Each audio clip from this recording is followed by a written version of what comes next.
Hello friends, কেমন আছেন সবাই? আশা করি সবাই ভালো আছেন। সুমন আইটি টাচের পক্ষ থেকে সবাইকে ওয়েলকাম জানাচ্ছি। আমরা এই চ্যানেলে বেশিরভাগ সময় আমরা যে টিউটোরিয়ালগুলো দিয়েছি টিপস অ্যান্ড ট্রিক্সের উপরেই বেশিরভাগ টিউটোরিয়াল দিয়েছি। তো আজকে আমরা একটি ফেসবুক পেজ কাভার ডিজাইন করে আপনাদের দেখাবো। খুব দ্রুতই আমরা এটা করার চেষ্টা করব। তো বিভিন্ন চ্যানেলে বিভিন্নভাবে তৈরি করে দেখায়। তো আজকে আমরা এই যে একটি ব্যানার এখানে ক্রিয়েট করেছি, আমার এটি একটি পেজের ব্যানার, ফ্রিল্যান্সিং সুমন। তো আমরা বিভিন্ন সফটওয়্যারে করতে পারি, ক্যানভা থেকে করতে পারি, ফটোশপ থেকে করতে পারি, ইলাস্ট্রেটর থেকে করতে পারি। তো আমরা আজকে ইলাস্ট্রেটর সিসির মাধ্যমে ডিজাইনটি করে দেখাবো কিভাবে শর্টকাট একটি ফেসবুক পেজ কাভার ডিজাইন করা যায়। ওকে, তো ফেসবুক পেজ কাভার ডিজাইন করতে হলে প্রথমে আমাদের একটি সাইজ জানতে হবে।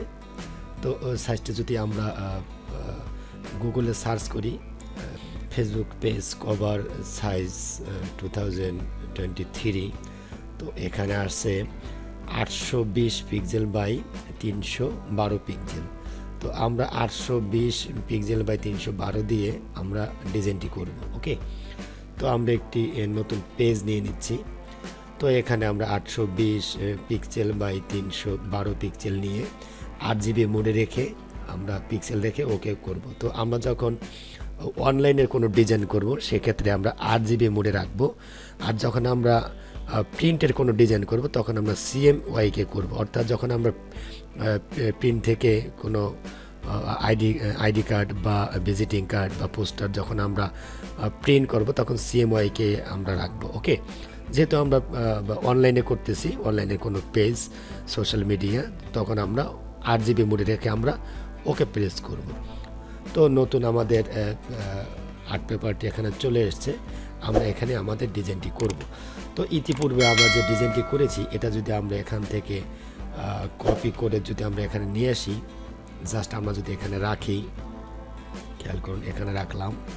তো এখানে রাখলাম, তো রাখার পরে আমরা একটু ছোট করে নিচ্ছি। তো খেয়াল করুন এখানে আমরা যে ডিজাইনটি করেছি এটা আমরা জাস্ট এভাবে করে দেব। Ctrl+2 প্রেস করে আমরা লক করি। তো এই পর্যায়ে আমরা কি করব, আমরা পেজের সাইজ নিয়েছি, এখন আমরা রেক্টাঙ্গল টুলটি সিলেকশন করব। তো সিলেকশন করার পরে আমরা এখান থেকে জাস্ট কি করব, এরিয়া মার্ক করে নিব। এরিয়া মার্ক করে জাস্ট যে কোনো একটি কালার দিব। তো আমরা আইড্রপার টুলটি নিব। তো আইড্রপার টুলটি নিয়ে আমরা এখানে যে ব্যানারে যে কালারটি করেছি এই কালারটি আমরা পিক করে দিব। তো কালারটি এখানে চলে আসবে, আসার পরে জাস্ট আমরা সিলেকশন করে আমরা কি করব, অবজেক্ট থেকে আমরা এখান থেকে লক করে দিব। Ctrl+2 দিয়ে আমরা লক করব। যখনই আমরা কোনো ডিজাইন করব তো খেয়াল করব সবসময় আমরা লক করে আমরা ডিজাইনটি করব। ওকে, তো এই পর্যায়ে আমরা কি করব, আমরা এখান থেকে কিছু লেখালেখি করব। তো যেহেতু আমাদের এখানে লেখা আছে, তো এই পর্যায়ে আমাদের লেখার আর দরকার নেই, জাস্ট আমরা Ctrl+Alt প্রেস করে আমরা আবার 2 প্রেস করলাম, আনলক হয়ে গেল। তো এখানে যে লেখাগুলো আছে এই লেখাগুলোই আমরা এখানে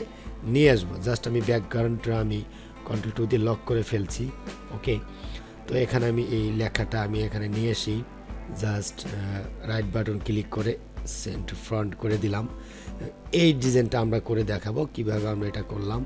তো আমরা এখানে নিয়ে আসি, নইলে আমাদের প্রবলেম করছে। তো আমরা আবার কপি করে নিয়ে আসলাম, অল্টার এবং শিফট ধরে আমরা নিয়ে আসলাম।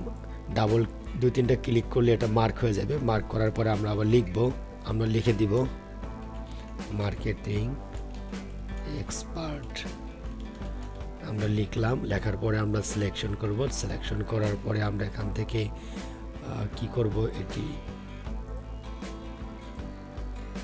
এই ফন্টটি দিয়ে দিলাম। এই ফন্টটি হলো গিল সেন্স আলট্রা বোল্ড, আপনারা এখান থেকে এটা পেয়ে যাবেন। ওকে, গিনসেন্স আলট্রা বোল্ড, এই যে গিনসেন্স আলট্রা বোল্ড।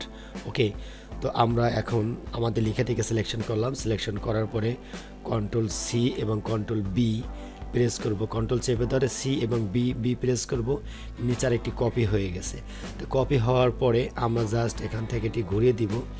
স্টক কালারটি আমরা এখান থেকে ব্ল্যাক করে দিব, ব্ল্যাক করে দিলাম। তো ব্ল্যাক কালার পরে নিচের ডিজাইনটা আমাদের ব্ল্যাক হয়ে গেছে। এখন আমরা স্টকে আসব, স্টক থেকে আমরা এখান থেকে স্টকটি বাড়িয়ে দিব। খেয়াল করুন আমরা এখান থেকে স্টকটি বাড়িয়ে দিলাম। তো তো বাড়ার পরে আমরা সিলেকশন করব। সিলেকশন করার পর যেহেতু আমাদের ব্যাকগ্রাউন্ডে লক করা আছে, এখন আমরা দুইটা এইভাবে ধরে গ্রুপ করে ফেলবো। দুইটা ধরলাম, দুটাকে ধরে আমরা কন্ট্রোল জি প্রেস করব, বা এখান থেকেও আমরা গ্রুপ করতে পারি। তো গ্রুপ করার পর আমরা মিডল বরাবর নিয়ে আসি। ওকে, তো এখানে আমরা যে লেখাটি লিখেছি এটা জাস্ট আমরা এখান থেকে অল্টার চেপে ধরে আমরা নিচে নিয়ে আসবো। এটা আবার যদি আমি লিখে দেখাই অনেকটা দেরি হয়ে যাবে, ভিডিওটা বড় হয়ে যাবে। তো রাইট বাটন ক্লিক করলাম, অ্যারেঞ্জ থেকে আমি একটু ফন্ট করে দিলাম। ওকে, আমরা এখানে আবার লেখাটি নিয়ে আসলাম। তো এটা এভাবে ধরি, অল্টার চেপে ধরে আমরা আবার নিয়ে আসলাম, শিফট এবং অল্টার ধরে রাইট বাটন ক্লিক করে অ্যারেঞ্জ থেকে একটু ফন্ট করে দিলাম। ওকে, তো এই পর্যায়ে আমরা একটি ছবি নিয়ে আসবো। তো ছবি কীভাবে নিয়ে আসবে আপনারা জানেন, আমার এই চ্যানেলে বিভিন্ন টিউটোরিয়াল দেওয়া আছে, বা ফটোশপে বিভিন্ন টিউটোরিয়াল দেওয়া আছে, আপনারা দেখে নেবেন। তারপর আমি ফাইল থেকে ওপেন থেকে আমি প্লেস করি, প্লেস করলে বেটার হবে। তো প্লেস করি, প্লেস থেকে আমি আমার যে কোনো একটি লোকেশন থেকে আমি একটি নিয়ে আসবো, একটি ছবি নিয়ে আসবো। আরেকটি ছবি নিয়ে আসলাম, রাইট বাটন ক্লিক করলাম, আমরা ট্রান্সফর্ম করে দেব। তো আমরা রিফ্লেক্ট করে দিই। তো রিফ্লেক্ট করে দিলাম, আমরা ছবিটিকে ঘুরিয়ে দিলাম। ওকে, আমরা এখন কন্ট্রোল অল্টার ধরে টু প্রেস করব। আমাদের এখন আমরা পজিশন ঠিক করব। এটা আমাদের গ্রুপ করা আছে, তো আমরা আমাদের পজিশন মতো আমরা ঠিক করব। তো এই লেখাটিকে যদি একটু নিচে একটু গ্যাপ দেন, তো গ্যাপ দিতে গেলে আপনারা সবসময় এখান থেকে করবেন। এই যে আমাদের ফন্ট যে ক্যারেক্টার আছে, এই ক্যারেক্টার নিচে এখানে অ্যারো বাটন আছে, আমরা একটু গ্যাপটা করে দিলাম। এখানে গ্যাপ ছিল না, তো আমরা এখানে একটু গ্যাপ করে দিলাম। এবং এখানে যে আমাদের ডিজাইনটি আছে স্টক নিয়ে করেছি, এখান থেকে জাস্ট আমরা এই যে পেন টুল নিয়ে এইভাবে করেছি। ওকে, এবার শিফট ধরে করবেন। এই যে পেন টুল নিলাম, পেন টুল নিয়ে জাস্ট একটা ক্লিক করবেন, শিফট ধরে আরেকটি ক্লিক করবেন। করার পরে এখান থেকে স্ট্রোকটা বাড়িয়ে কমিয়ে আপনি করতে পারবেন। ওকে, এইভাবে করবেন। তো আমরা শর্টকাটে আমরা দেখাই দিলাম কিভাবে আমরা ডিজাইনটি করব। ওকে, তো এখন খেয়াল করুন, আমরা এখন এই পেজটিকে আমরা এইভাবে ধরে জাস্ট গ্রুপ করে ফেলবো। গ্রুপ করলাম, গ্রুপ করার পরে ওকে ট্যাপ প্রেস করবেন, তাহলে আপনি পুরো স্ক্রিনে এটা দেখতে পারবেন। আপনার কিভাবে আপনি ডিজাইনটি করলেন সেটা পুরো স্ক্রিনে দেখতে পারবেন। ট্যাপ প্রেস করতে হবে, আবার আমি ট্যাপ প্রেস করব, আমাদের ডিজাইনটা এখানে সব অপশনগুলো চলে আসবে। ওকে, তো এই পর্যায়ে আমরা কি করব, জাস্ট আমরা আমাদের ডিজাইনটি করেছি। তো এই পর্যায়ে আমরা কি করব, আমরা ফাইলে যাব, ফাইল থেকে আমরা সেভ টু ওয়েবে যাব, এখানে হাই আছে, ম্যাক্সিমাম করে দিব। তো ম্যাক্সিমাম করে দিয়ে আমরা জেপিজি মোডে রাখবো। জেপিজি মোডে রাখে আমরা সেভ করলাম। সেভ করে আমি যে কোনো একটি লোকেশন রাখতে পারি, আমি ডেস্কটপে রাখলাম। ডেস্কটপে রেখে যে কোনো একটি নাম দিতে পারি, ধরুন 22 নাম দিলাম। তো এটা আমি নাম দিয়ে আমি আরেকটা বিষয় আপনি দেখেন, এখান থেকে যে কোনো ব্যাকগ্রাউন্ড আমরা এখান থেকে চেঞ্জ করতে পারবো। আমরা যে কোনো ব্যাকগ্রাউন্ড আমরা চেঞ্জ করতে পারবো, খেয়াল করুন। যে কোনো ব্যাকগ্রাউন্ড আমরা এখান থেকে চেঞ্জ করে দিতে পারি। আপনার যেটি ভালো লাগবে সেটি আপনি এখান থেকে দিয়ে দিবেন। ওকে, এইভাবে ডিজাইনটি আপনারা করতে পারেন। তো বিষয় হলো ভিউয়ার্স,